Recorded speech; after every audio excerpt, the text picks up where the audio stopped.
Ça fait peut-être plus de 6 mois que tu m'écoutes, peut-être même que certains épisodes t'ont arraché des larmes ou t'ont empêché de dormir, mais tu n'as pas encore eu le déclic. À chaque épisode, tu te dis, c'est clair, il a raison, c'est tellement vrai, mais tu ne te mets pas en action. Dans les 10 minutes qui suivent, je vais t'aider à réfléchir à comment tu peux dégommer toutes ces peurs, toutes ces pensées ou toutes ces croyances qui font que tu gardes les mains dans les poches, ou que tu restes dans une situation qui ne t'est pas acceptable. Écoute bien cet épisode, car c'est peut-être lui qui va te permettre de cliquer sur le bouton réveil, et enfin d'oser faire, dire, peut-être penser ce qui pourrait bien changer ta vie et celle des gens qui t'entourent. Et si tu commençais concrètement à créer ton monde dès la fin de cet épisode. Bienvenue à toi, tu es sur le podcast Dépasse-toi. Je suis Sylvain Viens et je partage avec toi tous les sujets qui m'ont permis et qui te permettront d'atteindre une vie riche, épanouie et pleine de sens. Si tu veux profiter de chaque épisode dès qu'il sort le mardi, je te conseille de t'abonner via ton lecteur de podcast. Et surtout, tu peux le partager aux personnes à qui tu tiens et qui pourraient aussi en bénéficier. Et pour aller encore plus loin avec moi, tu peux te rendre sur mon site sylvainviens.com et t'inscrire à la newsletter. Pour être transparent, il y a encore 3 ou 4 ans, je t'aurais conseillé d'abandonner. Mais aujourd'hui, je suis convaincu que ce déclic, ce petit moment de lucidité peut intervenir à n'importe quel moment. Un mot, une phrase, une expression, un exemple. Et je t'avoue que ce serait top si tu ne devais pas attendre un événement pas du tout sympa pour bouger. Un burn-out, une maladie, un départ anticipé de quelqu'un de ton entourage. Mais aujourd'hui, juste en écoutant des podcasts ou en lisant des livres, on peut se questionner. Une autre certitude que j'ai, c'est que cela ne sert à rien d'attendre le coup de baguette magique qui te ferait mettre en action, comme par enchantement. Selon moi, les princes charmants, les fées, ça existe, mais ils n'ont pas de pouvoir magique. Quelquefois, c'est l'agent d'entretien d'un établissement que tu fréquentes. Ou c'est cette fille que tu croises dans les transports, ou dans le parc, où tu te promènes tous les jours. Mais coincé entre tes ruminations et tes projections, tu ne les vois même pas. Donc l'idée derrière tout ça, c'est de rajouter de la conscience sur tout ce que tu fais. Et après avoir écouté cet épisode, je te conseille vraiment d'ouvrir ton cahier et de poser toutes ces craintes, toutes ces croyances dont on va parler ensemble. En revanche, je voulais encore te rassurer sur le fait que tu ne perdes pas ton temps en m'écoutant. Je pense que même si consciemment tu ne te sens pas bouger, tu es en train de le faire. Car tu es encore là en train de m'écouter. Et peut-être même que tu écris tous les soirs dans ton journal, ou que tu es en train de recevoir mes mails sur l'estime ou la gratitude. Tu l'as peut-être remarqué, j'essaye au maximum d'améliorer la forme de mon podcast. Mais son fond ne sera jamais vraiment divertissant. Tu peux être fier de toi, car mes épisodes sont assez clivants. Tu aimes ou tu passes ton chemin. Je n'ai pas toujours un ton très politiquement correct. J'oublie quelques « je t'invite à »,« je te suggère de »,« il serait souhaitable de ». Même si je ne le dis pas, je le pense. Mais je n'ai pas envie de dénaturer mon message en parlant comme des personnes qui réciteraient des discours qu'ils n'ont même pas écrits. Avant de réellement commencer l'épisode, j'avais 2 messages. Le premier, je voulais tout d'abord remercier Fortran pour son commentaire et ses magnifiques 5 étoiles. Il a écrit « Un contenu vrai, plein de bon sens ». Donc merci beaucoup Fortran pour ton message. Il est très synthétique, mais il me va droit au cœur. Je voulais aussi remercier ma souche, qui me permet d'avoir l'énergie d'être derrière mon micro ce matin. Je me suis levé un peu plus tard que d'habitude. Il pleuvait à torrent, et mon petit loup noir m'a dit « Arrête, tu vas être trempé ». Je lui ai répondu « Je ne suis pas en sucre, et ça va me faire du bien ». Et puis il a continué. Il fait jour là, debout sur ta souche pendant 20 minutes, on va te voir et on va te prendre pour un fou. Et les voisins pourraient venir t'embêter. Et je lui ai répondu, t'inquiète pas pour ça. Ça me ferait très plaisir d'échanger avec les voisins qui ont vu sur la souche. Et je pourrais ainsi leur parler de méditation. Et j'en profiterai aussi pour les remercier d'avoir contribué à la capsule sur pourquoi se débarrasser de la télé. Tu vois, c'est ce genre de dialogue avec ton petit loup noir qui peut te casser dans ton élan. Dans cet épisode et dans les 2 prochains, je vais t'aider à construire ta cabane du changement.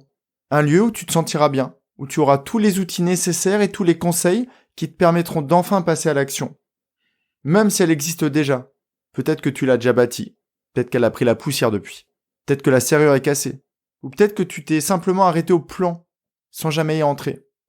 Quel que soit l'état de ta cabane, quel que soit ton état d'avancement dans sa réalisation, et ta motivation pour le faire, ces 3 épisodes vont être très bénéfiques, car applicables à n'importe quel chantier de ta vie. Donc rassure-toi, dans 3 semaines, ta cabane sera habitable, et elle pourra ainsi devenir ton antre du changement.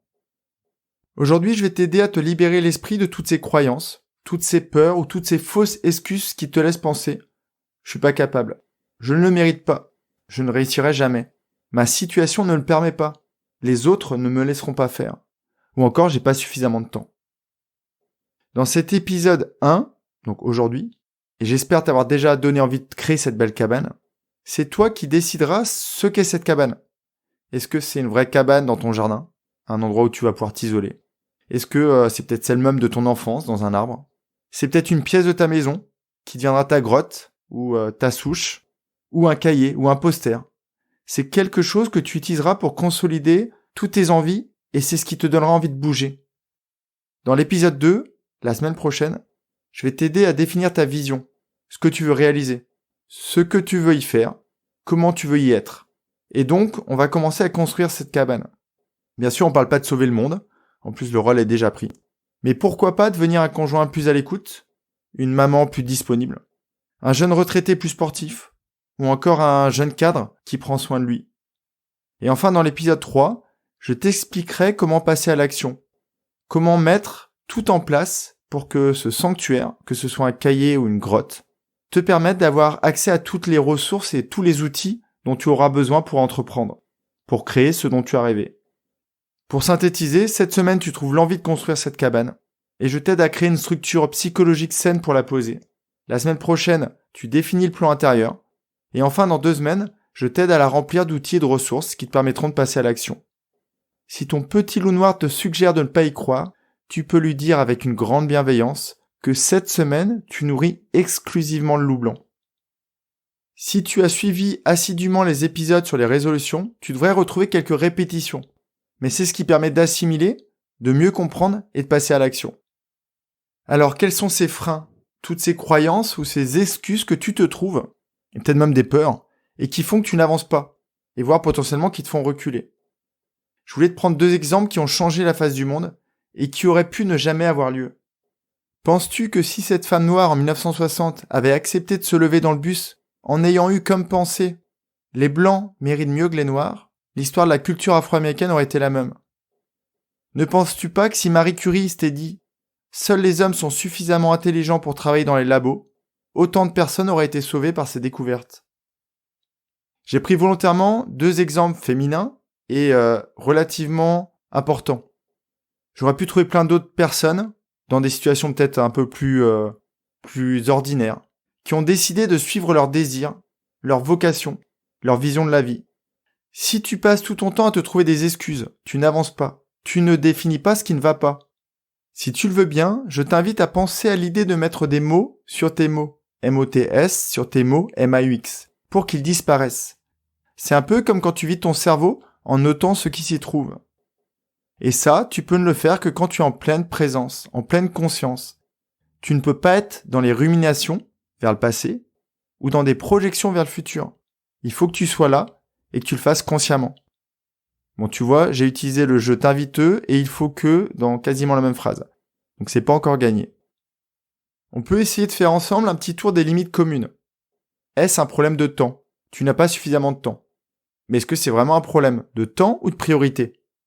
Est-ce que tu privilégies le plaisir instantané ou l'épanouissement? C'est un choix volontaire.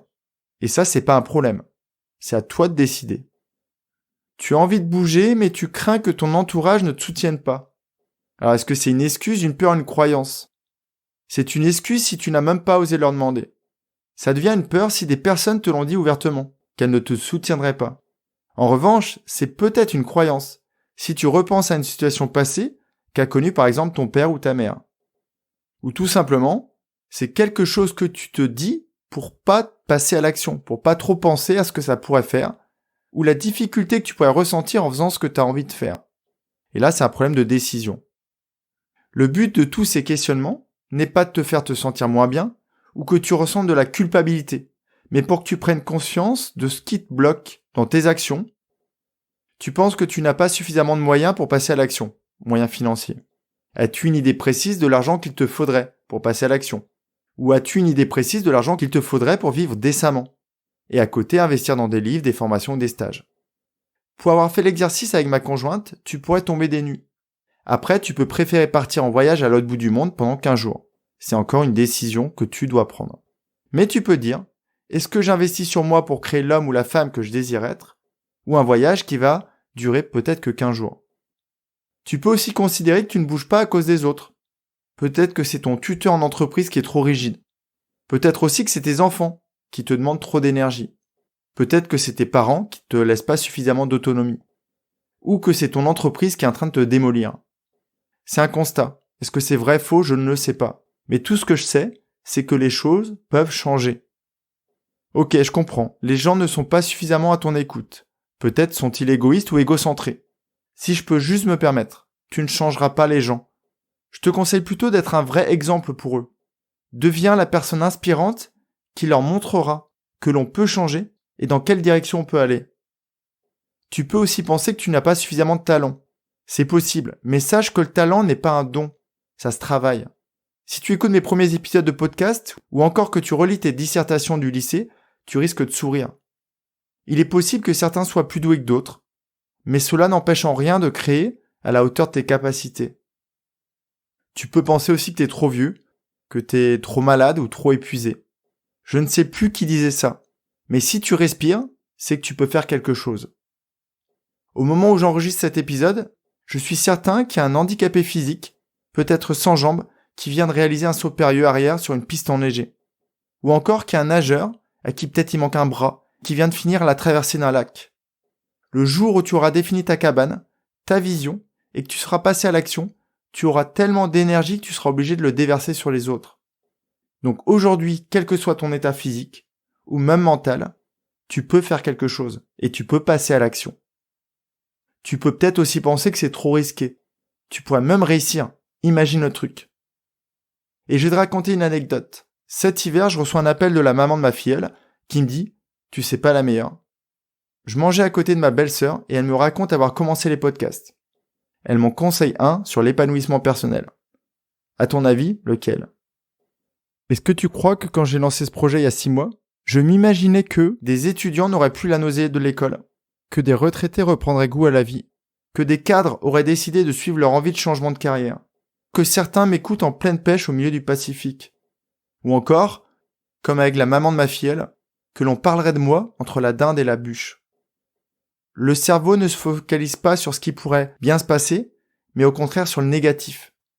Et en fait, il se sert de toutes ces briques négatives, donc du passé, pour te faire croire que tu vas échouer. Mais imagine si demain, tu te dis « Jamais je n'échoue, même quand je n'y arrive pas, c'est une leçon ». Tu peux aussi te dire « Je ne suis pas vieux, mais en pleine force de l'âge. J'ai le temps et je vais le prendre. Mon manager n'est pas très compétent, mais je vais utiliser à bon escient l'autonomie qu'il me laisse. » Le cerveau n'aura plus aucune matière pour construire ses plans négatifs, ceux qui t'épuisent et qui te démolissent toute ta motivation. Il y a une citation de Theodore Roosevelt que j'adore. « Faites ce que vous pouvez, avec ce que vous avez, là où vous êtes. » En regardant l'horloge, je me rends compte que j'ai pas dit tout ce que j'avais encore à te dire. La semaine prochaine, je continuerai donc sur ces peurs ou ces croyances afin de les transformer en inspiration et en motivation. Et c'est peut-être même un épisode que tu pourras écouter plusieurs fois, à chaque fois que tu auras un petit coup de mou et que tu auras envie de continuer. Ou au contraire d'encaisser une leçon de vie un peu compliquée à recevoir. Maintenant que tu as écouté mon interview de la semaine dernière, tu sais que je suis un peu joueur. Donc, je te préviens, attends-toi au meilleur. En attendant, je te laisse avec ces réflexions. Analyse tout ce qui te freine. Et dans la newsletter de cette semaine, je vais encore t'aider à lister toutes ces croyances, toutes ces peurs, toutes ces briques négatives du passé qui t'encombrent l'esprit. Et promis, je te donnerai un max d'énergie pour avoir envie de tout construire, de tout créer, de tout modifier, de tout changer, voire même de grimper au sommet auquel tu n'aurais jamais osé t'attaquer. Tu peux pas savoir le petit goût amer que j'ai dans la bouche quand je vois toujours ce temps qui défile trop vite. Je vais rester tout seul derrière mon micro avec plein de choses encore à te raconter. Mais c'est comme ça, j'ai choisi de ne pas faire trop long pour que tu aies le temps de te nourrir ailleurs. Donc je te dis à jeudi dans la newsletter. Mardi de la semaine prochaine, on va fortifier la fondation de notre cabane et on va commencer à voir ce qu'on met dedans. En attendant, prends bien soin de toi et je te souhaite une très très belle semaine. Si cet épisode t'a appris quelque chose, n'hésite pas à en parler autour de toi. Dis-toi qu'à chaque fois que tu m'aides à le diffuser, tu fais tous les jours un peu plus pour aider tes proches et influencer positivement les gens qui nous entourent. Je te remercie très sincèrement pour ton écoute et je te souhaite vraiment le plus beau pour la suite.